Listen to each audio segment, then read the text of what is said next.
Good morning बच्चों। बच्चों कल मैंने आपको बताया था सरफेस केमिस्ट्री में एडजॉर्प्शन के बारे में। मैंने बताया था मान लो कोई हमारा ये सरफेस है, इस सरफेस के ऊपर बाहर से कुछ पार्टिकल्स आते हैं और पार्टिकल्स बाहर से आकर इसके ऊपर अट्रैक्ट हो जाते हैं, इसके ऊपर जमा हो जाते हैं, एक्यूमुलेट हो जाते हैं, इकट्ठे हो जाते हैं। तो इस फिनोमिनन को कहते हैं हम एडजॉर्प्शन। और ये जो मॉलिक्यूल्स इकट्ठे हुए हैं इस सरफेस के ऊपर, इनको बोलते थे हम एडजॉर्बेट। और इस सरफेस को, जिस सरफेस के ऊपर इकट्ठे हुए हैं, इस सरफेस को बोला था हमने एडजॉर्बेंट बोला था बच्चों। ठीक है बच्चों। और मैंने बताया था एडजॉर्प्शन और एब्जॉर्प्शन में मेन डिफरेंस यही है। एडजॉर्प्शन के अंदर, एडजॉर्प्शन हमारा सरफेस फिनोमिनन है, जो पार्टिकल्स हैं, जो मॉलिक्यूल्स हैं, वो सरफेस के ऊपर ही रहते हैं, अंदर नहीं जाते।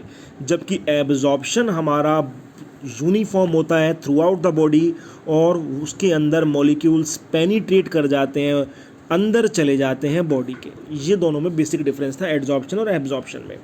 बच्चों आज मैं जो आपको बातें बताऊंगा वो बताऊंगा, सबसे पहले मैं बताता हूं बच्चों कि एडजॉर्प्शन जब हो रहा है तो आप देख रहे हैं बाहर से कुछ पार्टिकल्स आए और इसके ऊपर अट्रैक्ट हो गए। जैसे मैंने आपको कॉमन एग्जांपल दिया था कि हमारे घरों की या कहीं पर भी दीवार होती है, उसके ऊपर धूल जमा होती है, तो वो धूल बाहर से आई और उस दीवार सरफेस था जो, उसके ऊपर आकर अट्रैक्ट हो गई, उस पर जमा हो गई, तो वो एडजॉर्प्शन हो गया।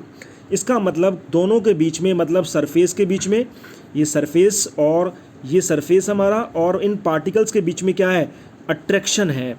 और जब भी सरफेस और पार्टिकल्स के बीच में अट्रैक्शन है तभी तो वो आ रहे हैं, और आने के बाद उसके ऊपर जमा हो रहे हैं। अगर अट्रैक्शन ना होता तो वो जमा होते ही ना। ठीक है ना बच्चों। तो इसका मतलब ये है कि जब भी एडजॉर्प्शन होता है तो अट्रैक्शन होता है किस किस के बीच में, पार्टिकल्स जो बाहर से आ रहे हैं और उस सरफेस के बीच में अट्रैक्शन हो रहा है। यानी कि एडजॉर्बेट जो पार्टिकल्स आ रहे हैं और एडजॉर्बेंट के बीच में अट्रैक्शन होता है। अब बात बच्चों, मैं आपको एक बात बताऊं, जब भी दो चीज़ों के बीच में अट्रैक्शन होता है तो एनर्जी रिलीज होती है, और जब भी एनर्जी रिलीज होती है तो उसको बोलते हैं हम, द रिएक्शन इज एक्सोथर्मिक। क्या बोलते हैं, एक्सोथर्मिक। ठीक है। तो हम कह सकते हैं बच्चों एडजॉर्प्शन इज ऑलवेज एक्सोथर्मिक। जो एडजॉर्प्शन होता है वो हमेशा कैसा होता है, वो हमेशा ही एक्सोथर्मिक होता है। क्यों होता है, इसलिए होता है क्योंकि अट्रैक्शन होता है एडजॉर्बेट और एडजॉर्बेंट के बीच में, मतलब सरफेस के बीच में और पार्टिकल्स के बीच में अट्रैक्शन होता है तो एनर्जी रिलीज होती है। इसलिए एडजॉर्प्शन इज ऑलवेज एक्सोथर्मिक। 2019 के अंदर ये क्वेश्चन पूछा गया था।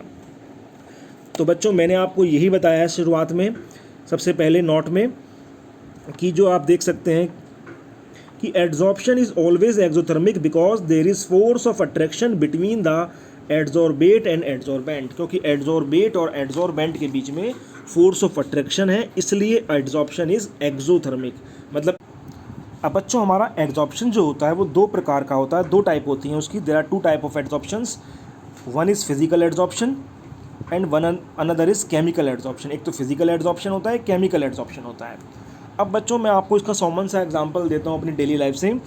अब जो हमारे डर्ट पार्टिकल्स थे, जो डस्ट पार्टिकल थे, वो दीवार के ऊपर आकर जमा हो गए, दोनों के बीच में, दीवार के बीच में और डस्ट पार्टिकल के बीच में अट्रैक्शन हुआ, तो वो एडजॉर्प्शन हो गया। अब मैं चाहूँ तो उसको हटा भी सकता हूँ, उस डर्ट को हटा भी सकता हूँ बाय अप्लाइंग फोर्स। इसका मतलब ये है बच्चों कि there is weak van der Waals force. दोनों के बीच में फोर्स कैसी है, कमज़ोर फोर्स है। तो जब वीक वंडरवाल फोर्स होती है एडजॉर्बेट और एडजॉर्बेंट के बीच में, तो उसे बोलते हैं हम फिजिकल एडजॉर्प्शन। और केमिकल एडजॉर्प्शन क्या होता है बच्चों, केमिकल एडजॉर्प्शन होता है जब हमारी स्ट्रॉन्ग केमिकल फोर्स होती है बिटवीन एडजॉर्बेट एंड एडजॉर्बेंट। जब भी एडजॉर्बेट और एडजॉर्बेंट के बीच में स्ट्रॉन्ग केमिकल फोर्स होती है तो उसको हम बोलते हैं केमिकल एडजॉर्प्शन। इसका एग्जांपल देख लीजिए बच्चों, जब हम वॉल प्रिपेयर करते हैं, दीवार जब भी बनाते हैं, उसके ऊपर प्लास्टर हो जाता है, प्लास्टर के बाद उसके ऊपर पेंट किया जाता है, सफ़ेदी की जाती है। तो जो हमने पेंट किया है, जो सफ़ेदी की है, जो उसके ऊपर वाइट वॉश किया है, वो परमानेंट है एक तरह से, वो कई साल तक चलेगा, 4 साल 5 साल तक। अब वो जो सफ़ेदी की है, जो वाइट वॉश किया है, क्या वो दीवार के अंदर भी होगा, दीवार के अंदर नहीं है, वो दीवार के ऊपर ही है। इसका मतलब वो भी एडजॉर्प्शन ही है, लेकिन कैसा एडजॉर्प्शन है, वो केमिकल एडजॉर्प्शन है। क्योंकि स्ट्रॉन्ग केमिकल फोर्स डेवलप हो चुकी है किस किस के बीच में, वॉल के बीच में और उस पेंट के बीच में। इसका मतलब ये है there is strong chemical force between adsorbate and adsorbent, this is called chemical adsorption. ठीक है बच्चों, तो दोनों में डिफरेंस ही है फिजिकल एडजॉर्प्शन और केमिकल एडजॉर्प्शन के अंदर। फिजिकल के अंदर वीक वंडरवाल फोर्स होती है और केमिकल के अंदर स्ट्रॉन्ग केमिकल फोर्स होती है बिटवीन एडजॉर्बेट एंड एडजॉर्बेंट। फिर फिजिकल एडजॉर्प्शन जब बच्चों वीक वंडरवाल फोर्स है तो वहाँ पर जो एंथैल्पी ऑफ एडजॉर्प्शन होगी, जो हीट ऑफ एडजॉर्प्शन होगी, मैंने अभी आपको बताया था कि जो एडजॉर्प्शन है वो एक्सोथर्मिक होता है। Adsorption is always exothermic, adsorption always exothermic होता है क्योंकि एडजॉर्बेट और एडजॉर्बेंट के बीच में फोर्स ऑफ अट्रैक्शन होता है जिससे एनर्जी रिलीज होती है। अब क्योंकि हमारा फिजिकल एडजॉर्प्शन के अंदर जो फोर्स है वो वीक है, कमज़ोर फोर्स है, इसका मतलब कम अट्रैक्शन हो रहा है, तो इसके अंदर एनर्जी भी क्या होगी, कम निकलेगी। एंथैल्पी यानी कि हीट ऑफ एडजॉर्प्शन लो होती है, जबकि केमिकल एडजॉर्प्शन के अंदर स्ट्रॉन्ग केमिकल फोर्स होने की वजह से, ज़्यादा अट्रैक्शन होने की वजह से जो एंथैल्पी ऑफ एडजॉर्प्शन है वो हाई होती है। फिजिकल एडजॉर्प्शन बच्चों रिवर्सिबल होता है, आप उसको हटा भी सकते हैं ईजिली। केमिकल एडजॉर्प्शन रिवर्सिबल नहीं होता, इरिवर्सिबल होता है। अगर आप उसको हटाने की कोशिश करेंगे तो वो ख़राब हो जाता है, इरिवर्सिबल होता है। Physical adsorption it is not specific, जो फिजिकल एडजॉर्प्शन होता है बच्चों वो स्पेसिफिक नहीं होता, मतलब रैंडमली होता है, यूनिफॉर्म नहीं होता, एक जैसा नहीं होता। जबकि केमिकल एडजॉर्प्शन होता है बच्चों वो स्पेसिफिक होता है, यूनिफॉर्म होता है, एक जैसा होता है। फिजिकल एडजॉर्प्शन के अंदर बच्चों क्या होता है, physical adsorption it forms multi molecular layer, ये मल्टी मॉलिकुलर लेयर बनाता है, मतलब एक लेयर आएगी, फिर दूसरी लेयर आएगी, फिर कई लेयर आ जाती हैं। डर्ट की एक लेयर आई, फिर दूसरी आई, फिर तीसरी, पता नहीं दिन में कितनी लेयर्स आ जाती हैं डर्ट की दीवार के ऊपर, मतलब वो मल्टी मॉलिकुलर लेयर बनाता है। जबकि जो केमिकल एडजॉर्प्शन है बच्चों वो यूनी मॉलिकुलर लेयर बनाता है, एक बार आपने लेयर बना दी तो परमानेंटली वो लेयर बन जाती है। ठीक है बच्चों, उसके बाद हमारा जो है एडजॉर्प्शन होता है, सबसे काम का पॉइंट है इसके अंदर बच्चों ये वाला last point, it decrease with increase in temperature. ये हमारा डिक्रीज होता है विद इंक्रीज इन टेम्परेचर, अगर हम टेम्परेचर को बढ़ाएंगे तो ये डिक्रीज होगा। और जो केमिकल एडजॉर्प्शन है बच्चों ये हमारा जो होता है it first increase then decrease with increase in temperature. ये पहले तो हमारा बढ़ता है, उसके बाद हमारा घटता है, पहले बढ़ेगा फिर घटेगा। ऐसा इसलिए होता है बच्चों क्योंकि फिजिकल एडजॉर्प्शन के अंदर तो वीक वंडरवाल फोर्स चाहिए हमें, तो जब हम टेम्परेचर देते हैं तो वो टेम्परेचर देने से जो वीक फोर्स हैं वो टूटना स्टार्ट हो जाती हैं, मतलब एडजॉर्प्शन घटना शुरू हो जाता है। तो फिजिकल एडजॉर्प्शन डिक्रीज होता है विद इंक्रीज इन टेम्परेचर।